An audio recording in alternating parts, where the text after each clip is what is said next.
Buenas noches, acá empezamos nuestra transmisión para arrancar nuestro último encuentro de este año, de este curso de doctrina social que estuvimos haciendo a lo largo de este año, sí, con ocasión de la cuarentena y el aislamiento que nos tocó vivir. Bueno, este es nuestro último encuentro y el tema que elegí para cerrar este curso, ¿sí? Todavía me suena mucho decir curso, pero bueno, a veces uno tiene que poner el título de las cosas para tratar de que se entienda.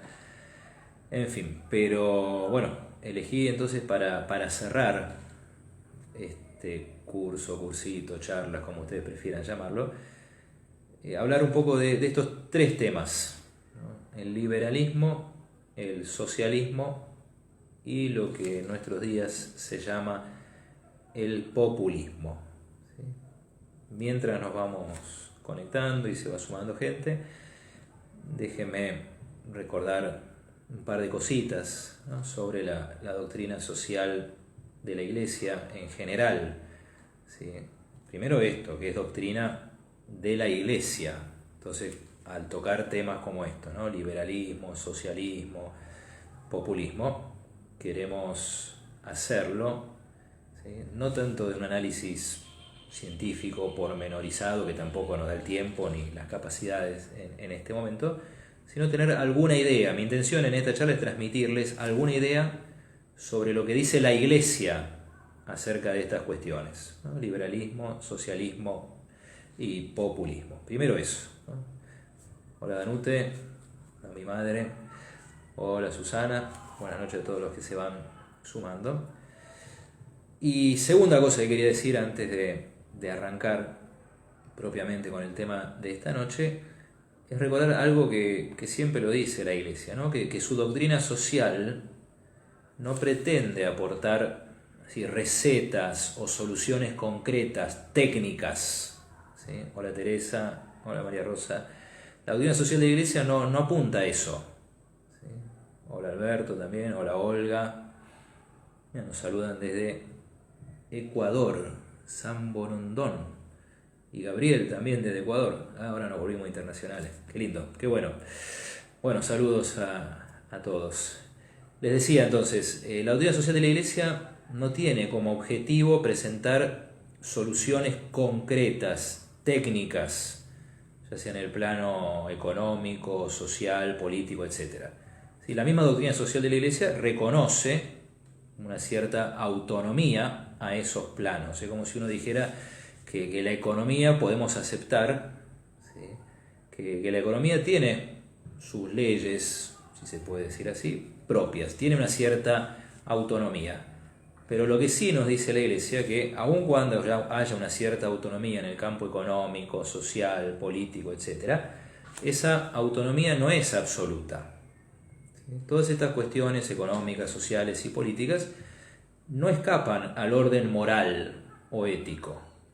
Y ahí es donde entra la doctrina social de la Iglesia. ¿Sí? La doctrina social de la Iglesia nos da principios, valores, criterios, ¿sí? No para resolver las cuestiones prácticas, sino para juzgar a la luz de la enseñanza de la Iglesia, que es siempre a la luz de la palabra de Dios, estas cuestiones sociales, ¿sí? O estas cuestiones nuevas, como las llamó el Papa León XIII, el fundador de la doctrina social moderna de la Iglesia, ¿sí? Digo esto entonces para decir que al hablar de liberalismo, socialismo, ¿sí? Etcétera, lo que vamos a hacer es muy breve y muy limitado en este encuentro.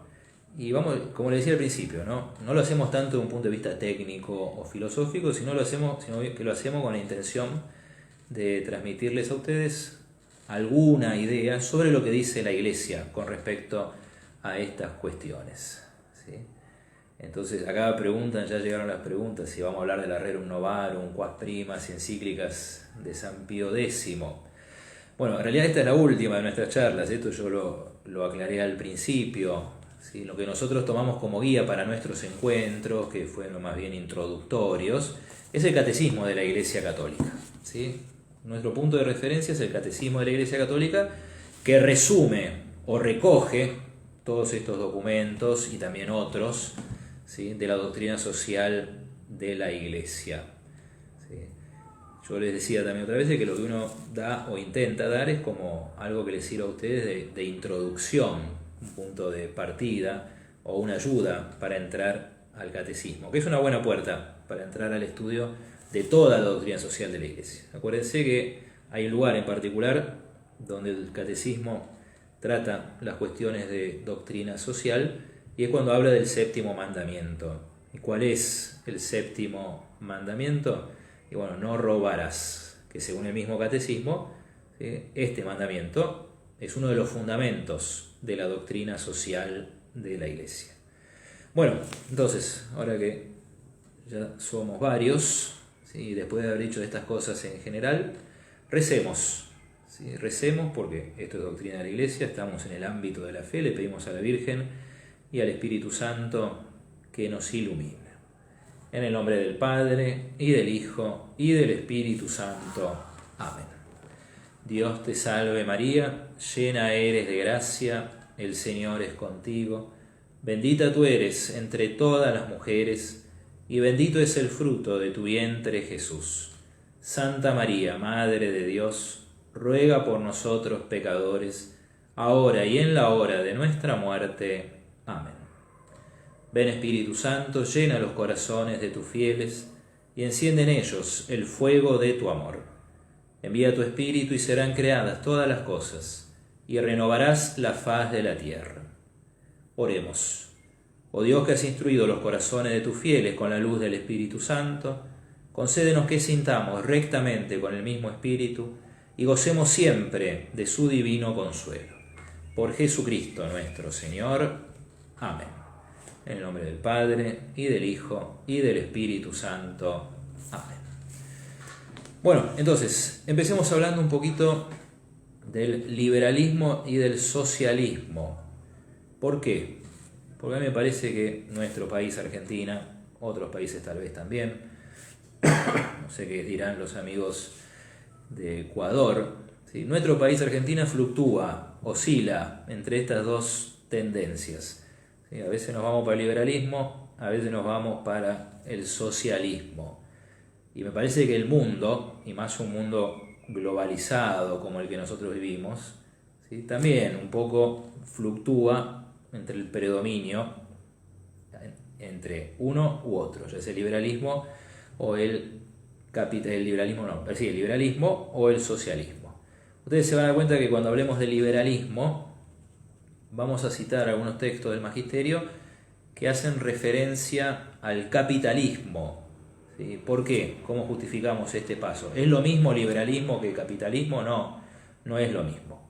Pero a mi modesto entender, el capitalismo, y sobre todo eso que Juan Pablo II llamaba el capitalismo salvaje, es la aplicación del liberalismo en el plano económico. ¿Sí? Por eso, en línea de principio, liberalismo y capitalismo, si bien no son lo mismo, no son sinónimos, se nutren de los mismos principios. Por eso cuando el Magisterio de la Iglesia habla o hace un juicio de valor acerca del capitalismo y de los principios del capitalismo, me parece a mí que se puede extender al liberalismo en general. Entonces, liberalismo y socialismo, para empezar. Y después diremos alguna cosita sobre el populismo. Liberalismo y socialismo. Uno, si tuviera que enmarcarlos de alguna manera, yo los enmarcaría dentro de lo que son las ideologías. ¿Sí? Una ideología que es, bueno, es una visión de la realidad, o mejor dicho, un intento de visión, de ver la realidad, que toma un aspecto de la realidad y lo exagera, y pretende ver toda la realidad a través de ese aspecto o de esa idea. ¿Sí? Por eso, para decirlo de manera sencilla, ¿no?, se llama ideología, ¿no?, porque a través de una sola idea quiere ver toda la realidad. Y nosotros sabemos que la realidad es compleja y que no alcanza una idea para expresar o profundizar o conocer toda la realidad. Esto es lo que dice el Papa Francisco en su Evangelii Gaudium, ¿no? Que la realidad es superior a la idea. Bien, entonces, liberalismo y socialismo en el fondo para mí son ideologías, ¿sí? Es como ponerse anteojos de un solo color, es como que si yo me pusiera anteojos verdes y pretendiera ver todo de color verde, eso es lo que hace la ideología. Digo que es un intento de visión, porque la realidad no es todo verde, en la realidad hay muchos colores, verde, azul, amarillo, rojo, blanco, negro, etc. La ideología es como una anteojera también, como esa que se le ponían a los caballos, ¿sí? Que ven solamente un aspecto de la realidad y piensan que eso es toda la realidad. Por eso, tarde o temprano, la ideología explota, porque la ideología choca contra la realidad, ¿sí? Y sería un tema para filosofar en otro momento, ¿sí? Hasta qué punto o qué aspecto de la realidad podemos cambiar y qué aspectos de la realidad no podemos cambiar. Entonces, esto tiene en común el socialismo y el liberalismo. Repito, esto aclaro a mi modo de ver, que son ideologías. ¿Y qué es lo que exagera cada una de estas ideologías? Bueno, acá estamos hablando de cuestiones sociales y uno podría decir que toda sociedad es un todo, es un conjunto, un todo, y que al mismo tiempo es un todo, como todo heterogéneo, está compuesto de partes diversas, ¿sí? Solo que al hablar de una sociedad, y esto ya lo hemos dicho en otras ocasiones, estas partes que lo integran son partes muy peculiares y solamente hablamos de partes en sentido metafórico, porque una sociedad está integrada por personas. Por eso el todo social tiene partes, hablando metafóricamente, que son las personas. Un motor, como el motor de un auto, es un todo que tiene partes, pero esas partes son partes inertes, ¿sí? No tienen vida, son pura materia, si quieren, para que nos entendamos. Son simples engranajes dentro de un mecanismo. La sociedad no es así, ¿sí? La sociedad es un todo análogo, ¿sí? Porque forma una unidad análoga, dirían los filósofos, ¿sí? Cuyas partes, entre comillas, son las personas. Y la Iglesia nos habla de la dignidad de la persona, que es uno de los... El respeto por la dignidad de la persona es uno de los pilares de la doctrina social de la Iglesia, y que esta dignidad pasa, ¿sí?, de manera muy especial por aquello que es distintivo de la persona, del ser humano, y es su libertad. ¿Sí? Por eso la sociedad está integrada por personas, ¿sí?, humanas, valga la redundancia, que tienen una dignidad, y esta dignidad pasa esencialmente, diría yo, por la libertad de la persona humana. Bueno, ¿qué exageran el socialismo y qué exagera el liberalismo? Bueno, en esta relación, insisto, y perdón que los canse insistiendo sobre esto, ¿no?, en esta relación análoga entre todo y partes, al hablar de la sociedad, lo que exagera el socialismo es justamente la primacía del todo sobre las partes, a tal punto que el todo social, llámenlo sociedad, Estado, como comunidad, como ustedes quieran, termina anulando o reemplazando a las partes. ¿Sí? ¿Y qué significa esto? Significa que sobre todo termina anulando o no respetando o quitándole la libertad a las personas.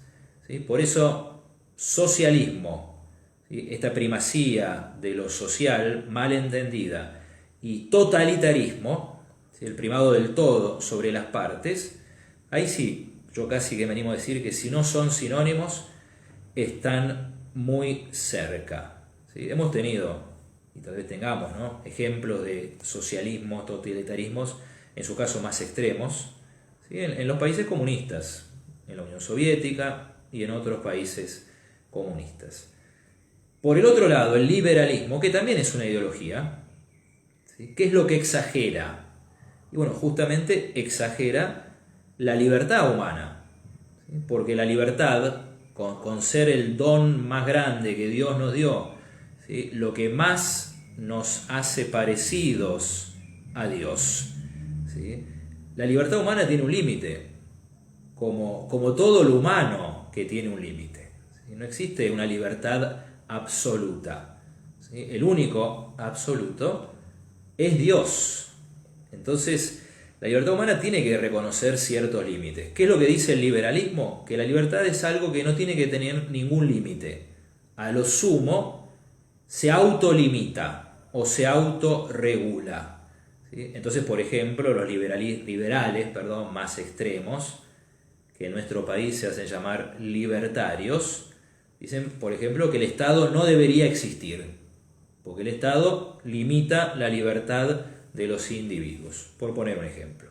¿Sí? O, por ejemplo, dicen también estos liberales o libertarios que el Estado no debería regular o intervenir la economía, ¿sí? Lo digo yo muy así superficialmente, porque las fuerzas del mercado se autorregulan.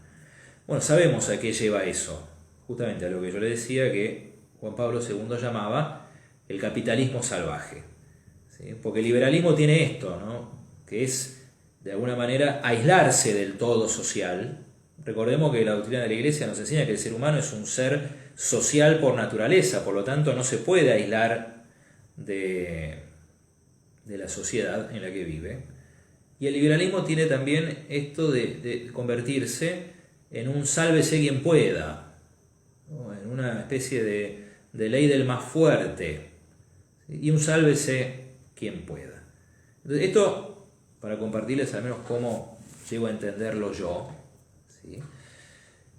Cómo el liberalismo y el socialismo tienen en común esto, ¿no? Que exageran una parte de la realidad, por eso son ideologías. El socialismo exagera el primado del todo o de la sociedad, ¿sí? El liberalismo exagera, ¿sí?, la libertad y afirma que esta libertad no tiene límites de ningún tipo, ¿sí? Bueno, ¿qué dice la Iglesia con respecto a uno y otro? Se me está yendo más largo de lo que yo pensaba la introducción, por eso lo voy a leer y después voy a pasar un poquito rápido el resto. Esto está muy bien resumido, la postura de la Iglesia, en el párrafo 2425 del Catecismo de la Iglesia Católica.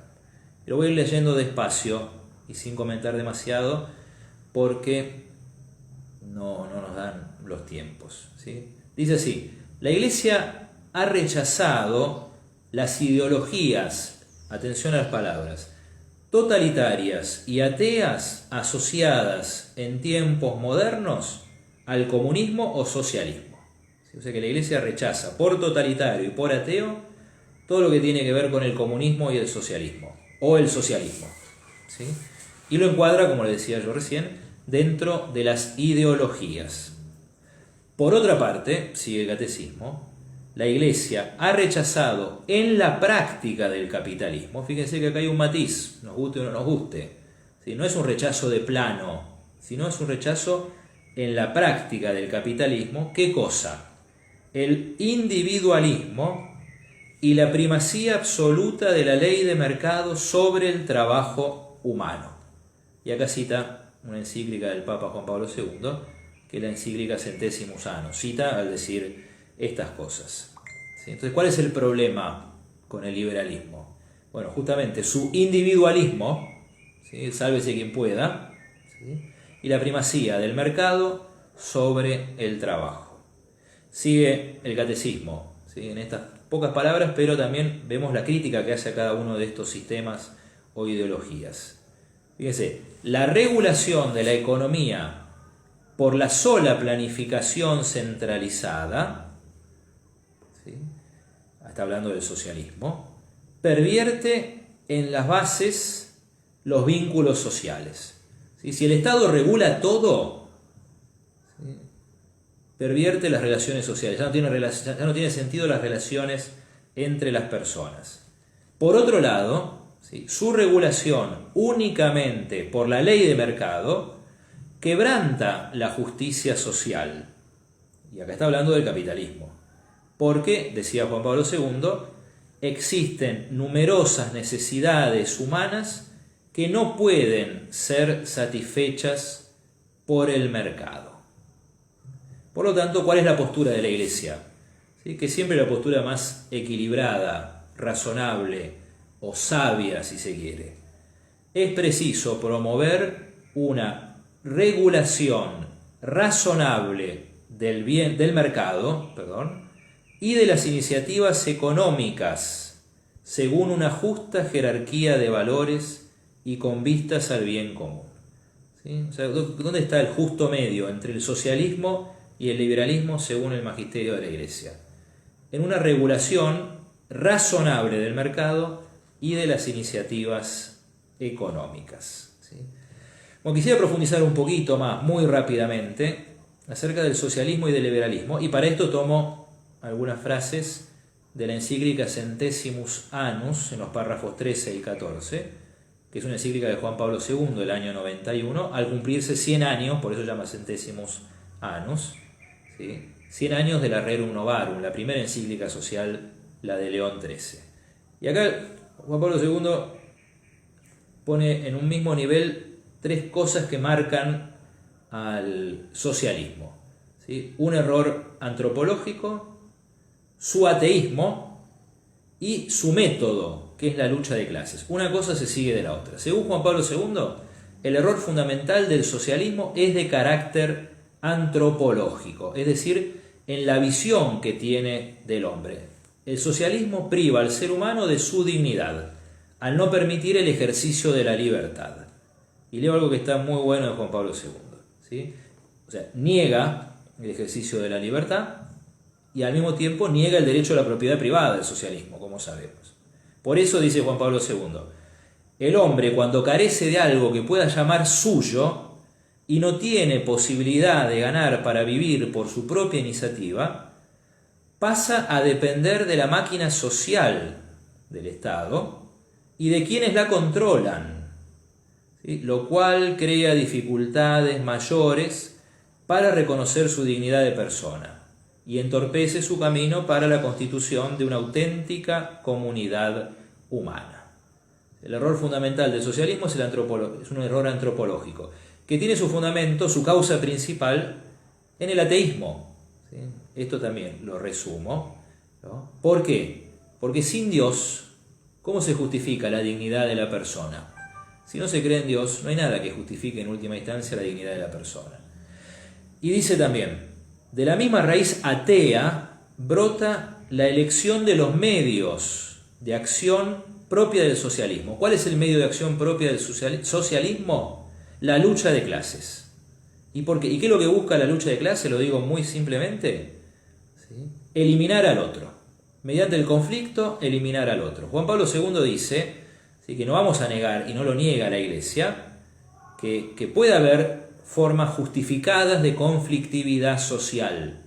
¿Sí? Que puede haber conflictos, porque hay injusticias. Pero ¿cómo se resuelven y a qué apuntan? Esto ya lo hemos visto en el Catecismo. ¿Sí? Se resuelven mediante el diálogo y buscando consensos razonables y nunca apuntan a eliminar al otro, sino se apunta a eliminar la injusticia. El socialismo, con su lucha de clases, ¿sí?, busca eliminar al otro totalmente, ¿sí?, y por los medios que sea. Por lo tanto, termina generando más injusticias de las que combate. ¿Sí? Peor el remedio que la enfermedad. Algunas cositas sobre el liberalismo, también de la Centesimus Annus de Juan Pablo II, en el párrafo 42.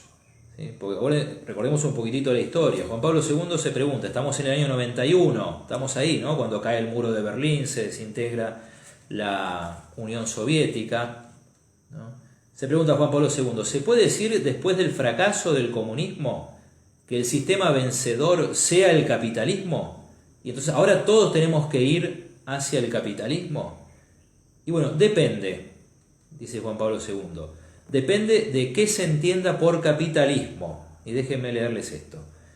Si por capitalismo se entiende un sistema económico que reconoce el papel fundamental y positivo de la empresa, del mercado, de la propiedad privada, de la consiguiente responsabilidad con los medios de producción, de la libre creatividad humana en el sector de la economía, o sea, si por capitalismo entendemos un sistema que respeta todas estas cosas, la respuesta ciertamente es positiva. O sea que habría un capitalismo bueno, dice Juan Pablo II, pero más que capitalismo habría que llamarlo economía de empresa, economía de mercado o simplemente economía libre. Pero si por capitalismo se entiende un sistema en el cual la libertad en el ámbito económico no está encuadrada en un sólido contexto jurídico que la ponga al servicio de la libertad humana integral y la considere como una particular dimensión de la misma, o sea, si por capitalismo entendemos un sistema donde lo que prima es lo económico y donde la libertad no tiene un marco jurídico, ¿sí? Justamente donde se exalta lo económico, pero lo más importante del ser humano es su dimensión ética y religiosa, entonces la respuesta es absolutamente negativa. Este sería el capitalismo salvaje del cual habla Juan Pablo II. Y termino con otra frase, otra afirmación o afirmaciones de este párrafo de la Centesimus Annus. Uno de los problemas del capitalismo salvaje, según Juan Pablo II, ¿no?, es que piense que estas injusticias que el comunismo no pudo resolver, en realidad no tienen solución. Por eso le decía, el liberalismo o capitalismo salvaje es como un sálvese quien pueda, ¿sí? La ley del más fuerte. Y habrá miseria, bueno, pero hay muchas miserias que no se pueden resolver. Entonces, seguimos adelante, dice el capitalismo salvaje, y esas miserias quedarán en el camino y seguirán existiendo, ¿sí? Así lo decía, o al menos así lo entiendo yo, Juan Pablo II. Dice, existe el riesgo de que se difunda una ideología radical de tipo capitalista que rechace incluso el tomarlos en consideración, ¿sí?, a todas estas miserias o problemas sociales, porque a priori, de antemano, considera condenado al fracaso todo intento de afrontarlos y de forma fideísta, o sea, no racional, confía su solución al libre desarrollo de las fuerzas del mercado. Es como si uno dijera, bueno, hay cierto grupo de gente con el cual no se puede hacer nada, es inútil, dice el capitalismo, ¿sí? Entonces nosotros vamos para adelante. Y si hay alguna solución, esta vendrá del libre desarrollo de las fuerzas de mercado, ¿sí? O sea que es una actitud fideísta, dice Juan Pablo II. ¿Qué significa el fideísmo? El fideísmo es una fe ciega, no razonable, no racional, ¿sí? O sea, el liberalismo o el capitalismo en el plano económico confía ciegamente en el mercado, ¿sí? Entonces no se ocupa de las miserias humanas, creyendo que el mercado por sí mismo las va a resolver. Bueno, eso para decir algo sobre el liberalismo y el socialismo desde la doctrina social de la Iglesia. Quiero terminar con una referencia al populismo, ¿sí?, algo de lo cual se habla mucho entre nosotros, ¿sí? Y esto lo voy a tomar de la última encíclica de la Iglesia, que es la encíclica Fratelli Tutti del Papa Francisco de este año, del año 2020, ¿sí?, donde él dice, ¿no?, empieza esto, va entre párrafos 155, 156 y siguientes. Nosotros a veces hablamos de socialismo y liberalismo. Bueno, acá el Papa contrapone, ¿sí?, populismo y liberalismo. ¿Y qué tienen en común? El desprecio por los débiles. Así dice el Papa Francisco. El desprecio de los débiles puede esconderse en formas populistas que los utilizan demagógicamente para su fin, o formas liberales al servicio de los intereses económicos de los poderosos. Interesante este planteo.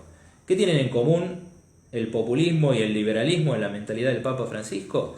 Que ambos desprecian a los débiles y que ambos usan a los débiles. ¿Cómo entender qué es esto del populismo? Bueno, según el Papa Francisco, ¿sí?, déjeme buscarlo, es una mala interpretación del concepto de pueblo, ¿sí? Una cosa es lo popular y otra cosa es lo populista, diría el Papa Francisco, ¿sí? El pueblo es una categoría mítica, dice el Papa, dejamos para otro momento tratar de entender qué es lo que dice el Papa con esta expresión, pero tomamos lo que dice el Papa Francisco acerca del populismo, ¿sí?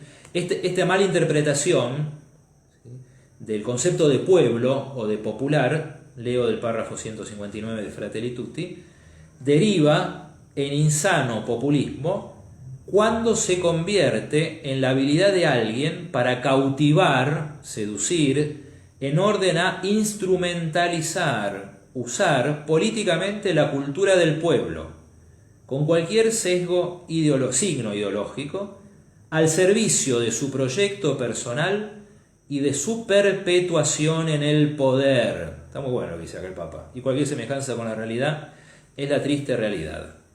Otras veces el populismo busca sumar, y escuchen esto, porque eso, después de lo que vimos ayer en Argentina, otras veces el populismo busca sumar popularidad, exacerbando las inclinaciones más bajas y egoístas de algunos sectores de la población.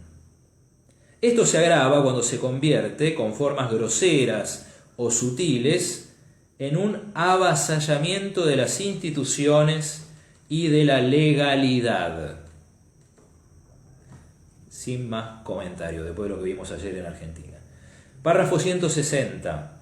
Los grupos populistas cerrados, porque en el fondo son grupos cerrados, no son grupos abiertos, ¿no? El planteo del Papa Francisco en el comienzo de esta encíclica Fratelli Tutti es hacer un mundo abierto, es decir, donde haya lugar para todos, donde todos puedan entrar. Los grupos populistas cerrados desfiguran la palabra pueblo, puesto que en realidad no hablan de un verdadero pueblo. Interesante. Párrafo 161. Otra expresión de la degradación de un liderazgo popular es el inmediatismo, o sea, pensar solamente en lo inmediato, en el aquí y ahora. Fíjense, lo leo despacio y sin hacer comentarios porque es muy claro. El populismo, en el orden del populismo, ¿no? Se responde a exigencias populares en orden a garantizarse votos o aprobación, pero sin avanzar en una tarea ardua y constante que genere a las personas los recursos para su propio desarrollo, para que puedan sostener su vida con su esfuerzo y su creatividad. El populismo, por definición, es cortoplacista.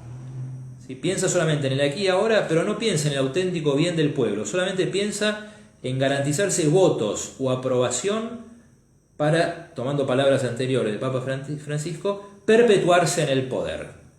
¿Sí? Es la perversión de la política, no es la política como un servicio al pueblo, sino el pueblo instrumentalizado, utilizado por aquellos que tienen en sus manos la guía, la dirección de la política en un determinado momento. Y acá el Papa Francisco habla en concreto de los planes asistenciales, los planes o los subsidios. ¿Sí? Los planes asistenciales que atienden ciertas urgencias solo deberían pensarse como respuestas pasajeras. ¿Sí? Ayudar a los pobres con dinero debe ser siempre una solución provisoria para resolver urgencias. El gran objetivo debería ser siempre permitirles una vida digna a través del trabajo. Pero esto que plantea el Papa es un camino largo, hay que mirar a largo plazo, y como el mismo Papa dice, ¿sí?, es una tarea ardua y constante. ¿Sí? Los gobiernos populistas, sea del signo que sea, porque eso también es una observación interesante que hace el Papa, puede haber populismo de un lado o del otro, digamos, si es que estas son categorías válidas, ¿sí? Puede haber populismo de izquierda como populismo de derecha, ¿sí? O sea que también eso es un planteo interesante, pero solo piensan en el aquí y ahora, lo inmediato, ¿sí? Y justamente es otra deformación, ideología, que si antes decíamos, ¿no?, el socialismo exagera la dimensión social, el primado del todo, el liberalismo exagera los no límites de la libertad humana, ¿sí? Bueno, el populismo, ¿qué exagera o qué deforma? El concepto de pueblo. Se llena la boca hablando de pueblo, pero usa al pueblo para sus propios fines. Y un ejemplo muy concreto, y lo tomamos de la misma encíclica del Papa Francisco, es esta cuestión de los planes asistenciales. Que una cosa es la urgencia, ¿sí?, que hay que ayudar, que hay que asistir, como en medio del contexto del COVID, pero otra cosa es la dignidad de la persona, ¿sí? Por eso los planes sociales tienen que ser pasajeros, provisorios, ¿sí? Y vuelvo a leer esta frase y con esto termino, y ahora sí dejo lugar a algunas preguntas relacionadas con este tema, porque muchos otros temas ya fuimos tocando en las otras charlas, ¿sí? Los planes tienen que ser provisorios y pasajeros. Dice el Papa Francisco: el gran objetivo debería ser siempre permitirles a los más pobres una vida digna a través del trabajo. Eso es de Fratelli Tutti, de la última encíclica del Papa Francisco, última encíclica de la Iglesia. Noticias frescas del 2020. Bueno, muy bien, nos quedan unos minutos para que, si quieren compartir algún comentario, alguna observación. Repito, algunas de las cosas que ya fueron apareciendo en los comentarios ya las hemos mencionado, ¿sí? Y escapan a este tema de este encuentro. Insisto sobre esto, nuestra referencia para estas charlas, que son introductorias, es el Catecismo de la Iglesia Católica, ¿no? Como decía Papa Emérito Benedicto XVI, el Catecismo de la Iglesia Católica es una síntesis fiel y segura de la enseñanza de la Iglesia, ¿no? Después, si uno quisiera profundizar en la doctrina social de la Iglesia, puede ir a buscar el compendio de doctrina social de la Iglesia, y si uno quiere profundizar un poco más, ¿sí?, puede empezar a leer las distintas encíclicas sociales, ¿no?, desde León XIII hasta Francisco. Y si uno quiere profundizar un poco más, pero ahí ya entra en el terreno de lo más opinable, puede leer algunos autores, como por ejemplo se mencionaba recién ahí, al padre Julio Membiel, ¿no? Pero me parece que el camino más correcto, aunque sea arduo para el estudio de la doctrina social de la Iglesia, es este, ¿no? El Catecismo de la Iglesia Católica, el compendio del Catecismo, ¿sí?, las encíclicas sociales y después otros autores.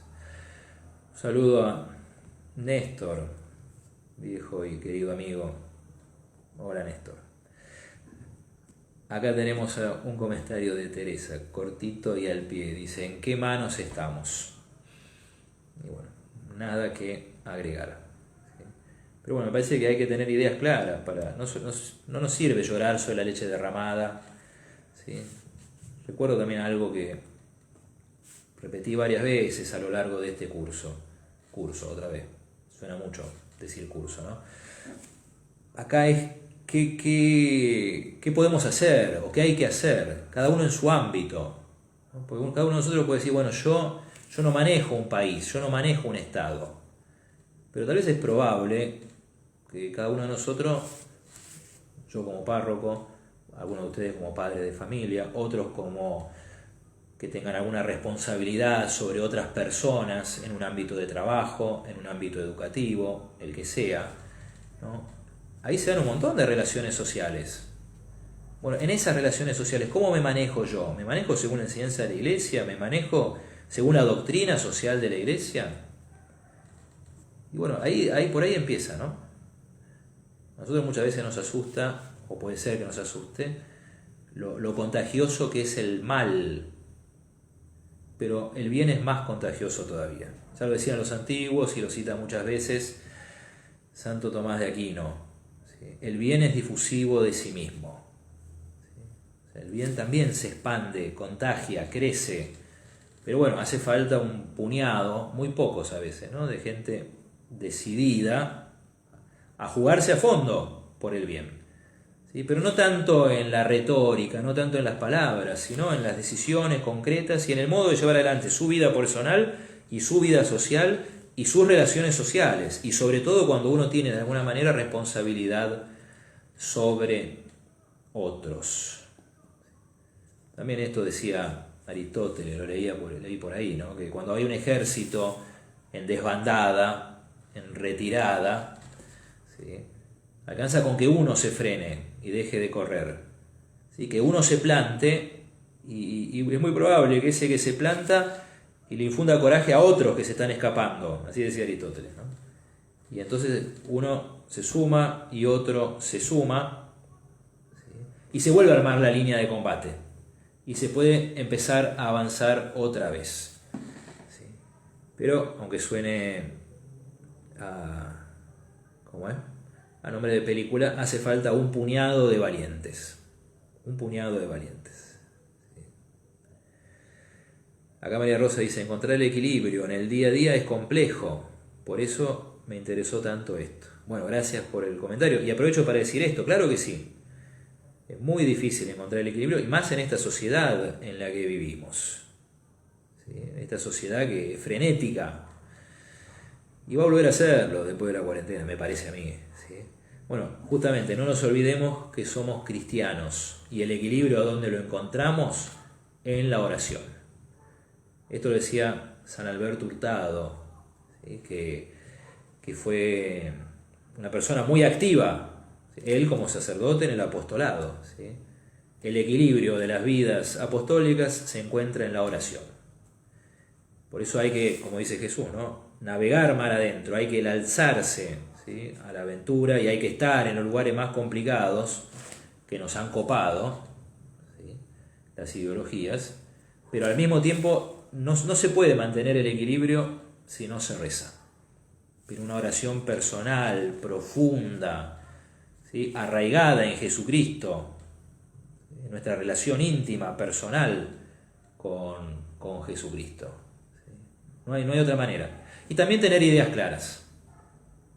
Porque vamos a decirlo, ya que estamos terminando, muchas de estas ideologías, socialismo, liberalismo, populismo, se infiltran también en la iglesia. Y entonces muchos cristianos se confunden y se dejan llevar. San Pablo dice, renueven constantemente su mentalidad, que la mentalidad de ustedes no sea la del mundo. ¿Sí? ¿Cuál es la mente que nosotros queremos tener? Y la mente de Cristo, como dice San Pablo en la carta a los Corintios. Por eso también hay que tomarse un tiempo para estudiar. Es fundamental la acción. Todo esto apunta a la acción, pero también es necesario un tiempo para estudiar. ¿Sí? Porque toda praxis engendra una teoría. ¿Sí? Y la teoría, ¿sí?, que a nosotros nos tiene que guiar, no es una ideología, pero sino la enseñanza de la iglesia, la palabra de Dios.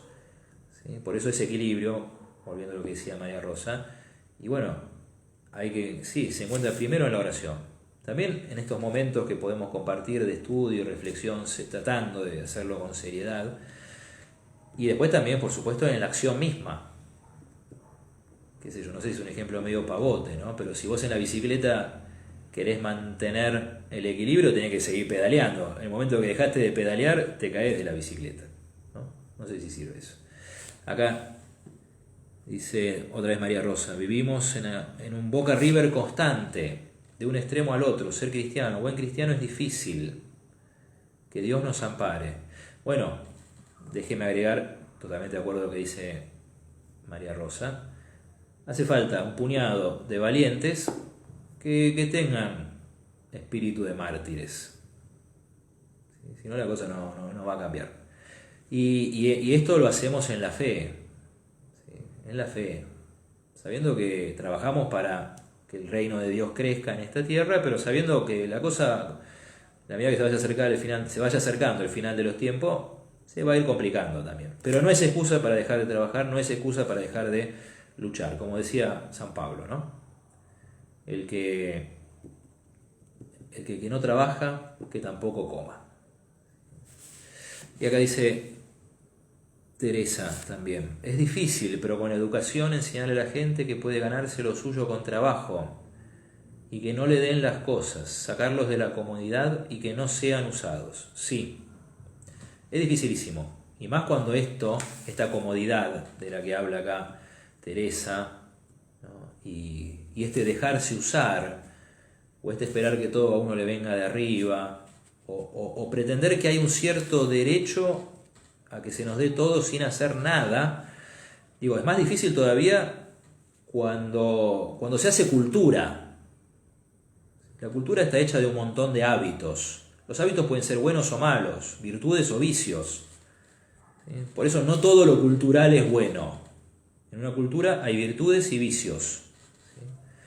Pero bueno, ¿cómo se combate un vicio con una virtud? Y estas cosas pueden estar muy arraigadas en una cultura, en la cultura de nuestro país, Argentina, Pero bueno, ¿cómo se combate? Y con la virtud, con el ejemplo, ¿sí? Con el modo de tratar a la gente. Y acá también, recordemos por eso, lo nuestro se inspira en la palabra de Dios, ¿no? Nosotros no podemos entrar en ese Boca River que dice ahí María Rosa, ¿sí? En este conflicto constante. Tampoco podemos esquivar el conflicto, porque la Escritura dice, y ya lo hemos recordado, bienaventurados los que tienen hambre y sed de justicia, porque ellos serán saciados. Acá lo que se intenta es combatir la injusticia, no eliminar al otro como si fuera un enemigo.